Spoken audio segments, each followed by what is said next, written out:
right, MYP team, this is our reverse, just 32 counts, also known as 4 8 counts during Burn It Up.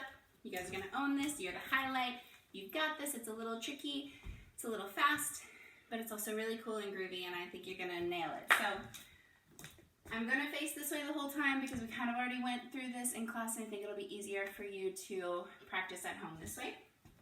So you get in, you're doing like slow motion, you know, doing your snaps, and you get to your position, and then you have 7 8 on Mr. DJ, and then you have 1 2 3 4 5 6 7 8 1 2 3 4 5. If you fall over like I just did, that's okay because you're walking around. So 5 6 7 8 1 2 3 4 and 5 and 6 and 7 8 1 and 2 3 4 5 6 7 and 8. Sorry, that was a little sloppy, but we'll do it better with the music.